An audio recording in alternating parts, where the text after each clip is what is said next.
My sister Chloe got sick. Since then, she slapped my fiance, Ethan, every single day. Ethan Carter, you thought my family was biased toward me, didn't you? You wanted to avenge my little sister, right? Hit me back. Why don't you hit me back? Why do you look down on me? Why do you call me a drama queen? You hate the whole world, but you only love Scarlett, don't you? Slowly, Chloe's screaming turned into sobbing. Why? Why does everyone else love me, but you don't? That night, Ethan didn't come home. Later, on my birthday, the night of my surgery, and the night I almost died, he never came back either. When I finally saw him again, he tricked me onto the operating table under the guise of a marriage proposal, just to drain my bone marrow for Chloe. At their wedding, to protect Chloe's reputation, Ethan publicly accused me of being the one who seduced him. So, I left the city. I walked away from that soul, fake, and fleeting bit of love. 5 years later, Ethan found me at a funeral home. I was doing reconstructive makeup on a corpse that had been completely disfigured in a car accident. Ethan's lips trembled. After leaving me, you ended up living like this, thanks to you and your wife. Being a mortician is the only makeup artist job I could find. Ethan's eyes turned red. He said anxiously, Scarlett, I only wanted to teach you a lesson. I didn't want you running around screaming to everyone that Chloe was a homewrecker. I never thought you'd rather vanish than apologize to me. I shoved him away. State your business and get out. If you don't have any, just crawl back to where you came from. His lips moved, and he said, Chloe's cancer relapsed. We need you to donate bone marrow again. I burst into laughter. Ethan, did you forget? You told the world I was a homewrecker. Why would a dirty little homewrecker be sweet enough to donate bone marrow to her rival? Hearing my response, Ethan's eyes widened in shock. His face turned cold, and he reached out to grab my arm. Scarlett, stop talking like that out of spite. You just packed up and ran away all these years. Chloe was the one staying by your parents' side, taking care of them. Plus, she's your sister. How can you just watch her die? I took a step back. My voice wasn't as hysterical or angry as I thought it would be. I just rebuilt the face of a dead person. I earn my own living with my own hands. I don't find it creepy or cursed at all. At least dead people don't team up with my fiance to steal my bone marrow. I picked up my makeup kit and brushed off some non-existent dust from my apron. So don't talk to me about sisterhood. If you don't have anything else to say, stop bothering me. My new client today was in a horrific car crash, and the facial reconstruction is going to take a lot of work. I don't have time to waste on you. Something I said must have triggered him. His face darkened. Just as he was about to point his finger at my face and lecture me like he used to, his phone rang. I saw the caller ID. It was Chloe. He turned his back to me and picked up. Chloe? Yes, I found Scarlett. Oh, she is doing just fine. She's too heartless to actually suffer. Don't worry. She's thrilled to hear we're letting her come home. Yes, she'll agree to the donation. I stood there, listening to him twist the truth so effortlessly. I was completely speechless. When he hung up and turned back to me, that smug, confident look was back on his face. He acted as if my rejection just now was nothing but a cheap negotiation tactic. Sure enough, Ethan started offering me terms. You know, Chloe has been fragile since we were kids. We can't let her know about certain things. It'll stress her out. If you're still bitter about the past, you don't have to move back into the family house. I'll buy you a separate condo and wire you a huge sum of cash, but we can only visit you twice a week at most. You know how Chloe gets. I cut him off. Save it. Ethan froze. His endless babbling stopped instantly. The look on his face was pure shock. After all, the old Scarlett would never have interrupted him. Back then, just to have him stay with me a little longer, I would listen to him ramble and scold me like a submissive puppy. I have work to do, and I can afford my own meals. You should save your charity for the homeless, Mr. Carter. Ethan was choked by my words. Finally, he let out a long sigh. Scarlett, do you really have to talk to me like this? How else should I talk to him? I didn't think there was anything left to say between us. Scarlett, you weren't like this before. You've changed. You know, I had no choice back then. It didn't mean I didn't love you. Why can't you just understand me? Didn't I used to be the most important thing in your life? Of course I knew. I wasn't like this before. But when you get tripped up and fall flat on your face enough times, you naturally learn to grow thorns to protect yourself. I looked up and stared coldly into his eyes. The sheer chill in my gaze made him flinch for a second. Suddenly, I smiled. It felt as if a heavy chain around my heart had finally snapped. Yes, because back then, my world was too small, and I was starving for love. So I foolishly believed you were my rock, the lover who would protect me. But now I realize, Ethan, you're really nothing special. The color instantly drained from Ethan's face. I gave him a mocking smirk. What? Are you going to get my boss to fire me again? Get lost. If you stay here any longer, your wife might find out I won't save her. She'll get so stressed, she might have another panic attack. Ethan followed me all the way to the morgue doors before finally stopping. He stood there hesitating, a flicker of conflict in his eyes. After a moment, he turned and left. Another reconstructive mortician nudged me with her elbow. Who was that hot guy? I heard he put up $1 million bounty just to find you. My chest tightened. $1 million.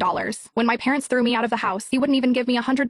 But for another woman, he didn't hesitate to throw around $1 million. He loved her so much, yet he still came to me acting like a heartbroken, tragic hero. I didn't hesitate to tell my colleague, just a piece of trash from my past. She laughed nervously. All right, you don't have to say if you don't want to. No need to be so harsh. Without looking up, I said, if someone tricked you into being a homewrecker, stole your bone marrow, and now comes back demanding more, what would you call him? She fell silent. After a while, she whispered, an enemy. Someone I'd pray ends up on my prep table so I can mess up their embalming. I didn't hate him that much. Love and hate both take energy, and I didn't want to waste a single drop of mine on worthless people. To be fair, Ethan never technically tricked me into being a homewrecker. He just waited until my bone marrow was inside Chloe, and then immediately released a joint statement with her family announcing that the bride-to-be had been switched to Chloe. And when I screamed at him in front of the reporters, he looked at me and said, Scarlett, I never said I was going to marry you. It was all in your head. Chloe, who had just recovered from her illness, sobbed on camera. Scarlett, I don't know why you are doing this. Since we were kids, you've always wanted to steal everything from me. I let you have everything else. But Ethan is the love of my life. I can't let you have him. The flashing camera lights turned my face pale. I looked past the crowd at our parents. They stood quietly behind Chloe. When my dad met my eyes, he turned his head away. My mom had pity in her eyes, but her mouth opened to spit out. Scarlett, how can you be so shameless? Seducing Ethan, your own sister's fiancé. I wasn't always the outcast in this family. They used to love me. I used to be an important part of the household on our living room wall. There were 2 height tracking charts. The higher one was Chloe's, and the lower one was mine. Every time we measured our heights, Mom would hug me and say, look at that. My baby is growing so fast. No matter how busy they were, they would always take us on vacations around the world every summer and winter. One winter, we watched penguins in Antarctica and lions in the African savannah. Once, we saw a flock of flamingos gathered by a drying riverbank. With a few loud cries, they took flight, looking like a massive flying red cloud. Wow, back then, Chloe and I held hands, completely amazed by the sight. But when I looked down at the riverbank, I heard a sad cry. We looked closer. It was a flamingo with a broken wing, running fruitlessly after the flock. I thought it was so sad and asked Mom and Dad to save it. But Chloe was the opposite. She was always the cold, rational one. She looked at me and said, that is just nature, Scarlett, survival of the fittest. You shouldn't try to change fate. The moment she finished speaking, blood started gushing from her nose. Mom said the African heat was too dry for her. So, we flew back home immediately. Our parents took Chloe to the hospital for a checkup. When they came back, their faces were pale. With red eyes, Mom stroked my head. Scarlett, Chloe is very sick. You have to let her have her way from now on. Okay? Dad nodded beside her. Chloe won't be able to play with you for a long time. You need to learn to take care of yourself and take care of her. After saying that, he turned around and wiped his tears. Being so young, I only understood one thing. Something bad had happened to my family. So, I nodded solemnly. I will. I thought this was just me being a mature, understanding daughter. But slowly, my entire existence was erased piece by piece because Chloe needed more sunlight. My bedroom was turned into her playroom because Chloe suffered from severe migraines during her treatments and needed absolute quiet. My piano lessons were canceled. Later, on my birthday, Chloe handed me a gift. My usually elegant sister leaned in close and whispered, Scarlett, why couldn't the sick one be you? You are so useless anyway. I gasped and stumbled backward. The gift dropped and shattered on the floor, but Chloe burst into tears before I could even process what happened. Scarlett, I know Mom and Dad have been ignoring you because of my sickness, but you don't have to take it out on the gift I bought you. If I could choose, I wouldn't want to be sick either. Do you know how jealous I am watching you celebrate your birthday? Every year, you get to look forward to a new age. But for me, it is just terror. I don't even know if I'll survive to see the next one. Our parents' hearts broke. They wrapped her in their arms, their faces filled with pain and pity. When they looked at me, their eyes were full of disgust. My mom, who used to praise me for being so easygoing, said coldly, throwing a tantrum over nothing. Over nothing, Fark. You are so selfish and greedy. Why can't you be more mature? From that day on, I never had another birthday party because it made Chloe sad. Hearing this, Mia, my colleague, gasped, your sister said that to you, and you didn't tell your parents? I smiled faintly. When people are biased, the truth sounds like a lie anyway. What was the point of talking? At first, I did try to tell them about Chloe's cruelty toward me, but they just sat in silence for a long time. Then, the woman who gave birth to both of us said with a sigh of disapproval, Chloe is sick, Scarlett. Why do you have to be so petty with her? Can't you just let her win for once? Eventually, even when I said absolutely nothing, Mom would lean against the hospital wall exhausted and stare at me with cold, hollow eyes. Scarlett, your sister was right. Why couldn't the sick one be you? Mia's eyes welled up with tears. She looked at me trying to blink them away. Then she said, screw them. We don't need them. From now on, we'll celebrate every single birthday with you. I smiled warmly at her. Thanks, I appreciate it. But after some things happened, I stopped celebrating birthdays altogether. She wanted to ask why, but hesitated. I said casually, the day I was tricked into donating bone marrow, and the day I found out the truth. That was my birthday, when I was lying on that operating table. Ethan told me he had a birthday surprise for me. When I woke up, I saw him putting a ring on Chloe's finger, telling her they'd pick out the prettiest bridesmaid dress for me.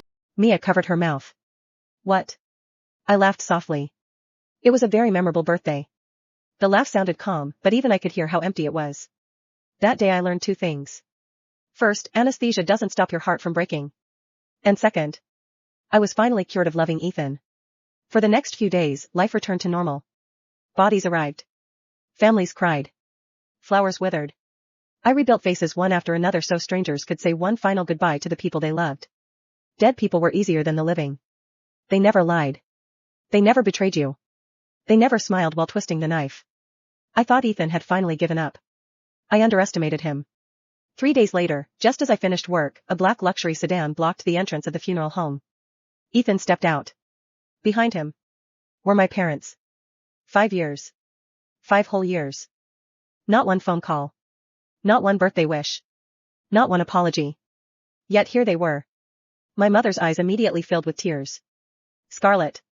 She reached for my hand. I stepped backward. Her hand froze awkwardly in midair. Dad cleared his throat. Your mother has missed you. I looked at him. Really? I didn't notice. Silence. Mom finally burst into tears. We searched everywhere. I smiled.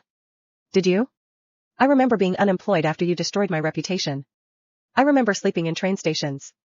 I remember getting rejected from every cosmetics company because people believed I seduced my own sister's fiancé. I don't remember anyone searching then. Their expressions stiffened. Dad frowned. We've already punished Ethan. I looked at Ethan. He stood there silently. What punishment? Dad answered proudly. I didn't speak to him for 3 days. I actually laughed. Not because it was funny. Because it was ridiculous. So. You ignored the man who ruined my life. For 3 whole days? Mom hurriedly added.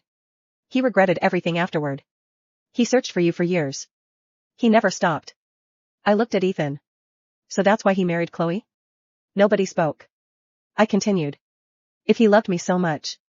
Why was he sleeping in my sister's bed while looking for me? Ethan's face turned pale. Scarlett. I never loved Chloe. Everything I did was because she was sick. I stared at him. So every time you kissed her. Were you thinking about medical ethics? Mia, who had been listening from inside the building, nearly snorted. Even Dad's expression cracked. Ethan clenched his fists. You know that's not what I meant. No. I really don't. If someone forced you to marry her. Show me the handcuffs. If someone threatened your life. Show me the police report. You made every decision yourself. So stop pretending fate dragged you there. His mouth opened. Then closed again. Not a single word came out. Finally Mom knelt. Actually knelt. People walking past immediately stopped to watch. Scarlett. Please. Your sister won't survive without you. I know we've wronged you. But she's still your sister. Save her one last time. My eyes slowly lowered to her knees.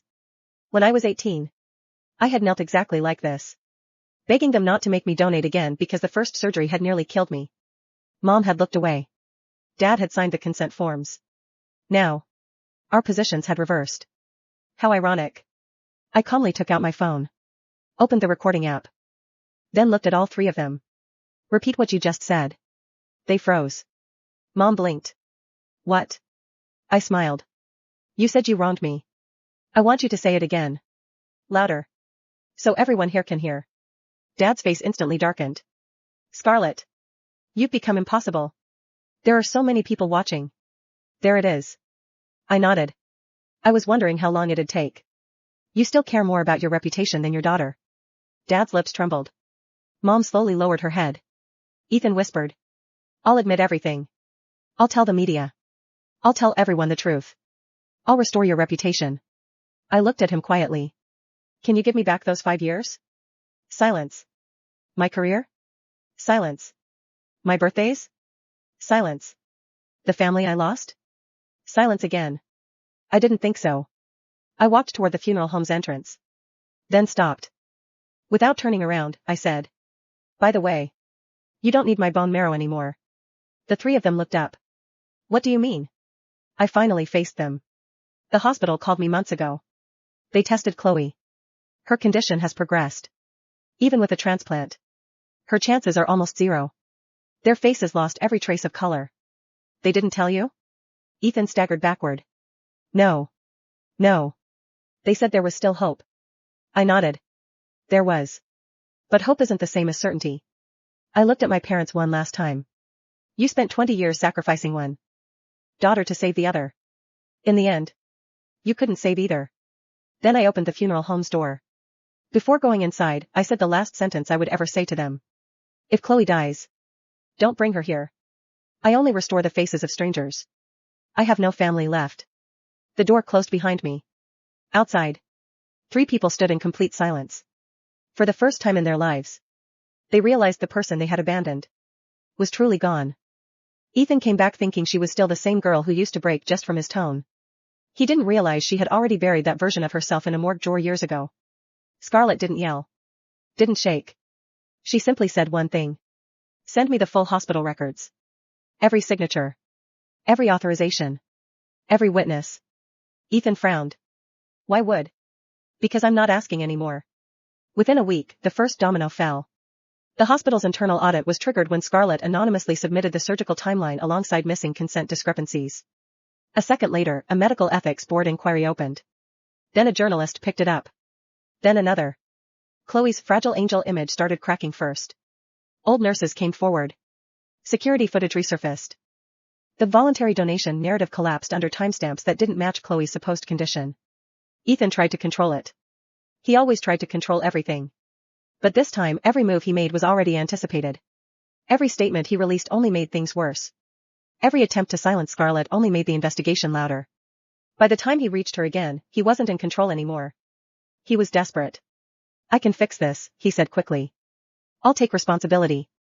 I'll say it was all my decision. Scarlett finally looked at him. Good, she said. Then tell them everything. A pause. His face tightened. That would ruin me. She nodded slightly. That's the part you finally understand. Later, the fallout wasn't loud like explosions. It was quiet. Account frozen. Medical license suspended. Social reputation erased.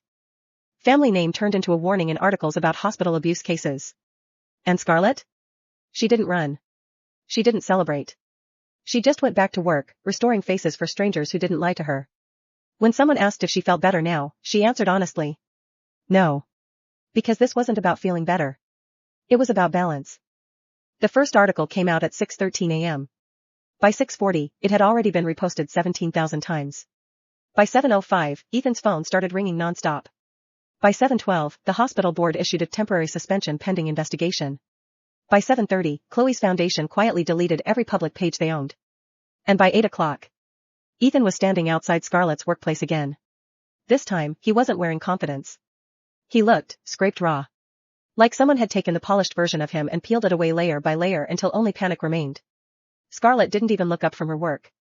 A face was half finished on her table, carefully rebuilt, piece by piece, as if she was reminding the world what integrity actually looked like. Ethan's voice cracked. You did this. It wasn't a question. Scarlett kept applying pigment to the corpse's reconstructed cheekbone. I documented it, she said calmly. You did everything else. His jaw tightened. You're destroying us. That made her pause for the first time. Slowly, she set the brush down. Then she looked at him, really looked. No, she said. I'm just letting your actions reach their destination. Silence. Outside the glass doors, reporters were already gathering. Someone had leaked more documents. Someone always did. Ethan stepped closer, voice lowering into something unstable. You think this ends with you winning? Scarlett tilted her head slightly. I already won 5 years ago. His eyes flashed. You lost everything. For the first time, something almost like amusement crossed her face. No, she corrected softly. I was taken from everything. That's different. That difference made him stop. Because he understood it too late. That afternoon, Chloe finally appeared on screen. Not in a carefully staged interview. Not in a controlled statement. But in leaked hospital footage that had been sitting in internal servers for years. She wasn't fragile. She wasn't innocent. She was laughing. Talking about how easy it was to keep sympathy. How convenient it was when people assumed sickness meant truth. How useful Scarlett had been. Ethan watched it on his phone until the battery warning flashed. He didn't even notice his hand shaking. By nightfall, the Carter family name had fully collapsed into public scandal. But the worst part wasn't the news. It was silence. No allies. No doctors defending them. No carefully built image left to hide behind. Just exposure. Complete and irreversible. Ethan returned one last time that night. The funeral home lights were dimmer now. Scarlett was cleaning her tools. Methodical. Calm. Like none of this had touched her personally at all. He stopped at the doorway. His voice came out smaller than before. What do you want? Scarlett didn't look at him. That's the first honest question you've asked me. He swallowed. What do you want from me? Now she looked up. And for the first time since everything began. There was nothing warm in her expression. No love. No hatred. Just finality. I don't want anything from you. A pause. Then she added quietly. I already took it back. Ethan stood there, as if waiting for something else. Another demand. Another chance. Another version of her that still needed him. But it didn't come. Scarlett turned back to her work. And this time, he realized there was no version of this story where he mattered anymore. Ethan didn't leave right away. He just stood there in the doorway like if he moved, something permanent would happen, and he was right. Inside, the morgue stayed the same. Quiet lights. Steel trays. The faint antiseptic smell that made everything feel honest in a way people never were. Scarlett didn't ask him to leave again. She simply acted like he had already stopped existing. That was worse than anger. Anger still meant you were worth something. Ethan finally spoke, voice rough. I didn't come here to argue. Scarlett continued wiping down her tools. That's new. A pause. I came to fix it.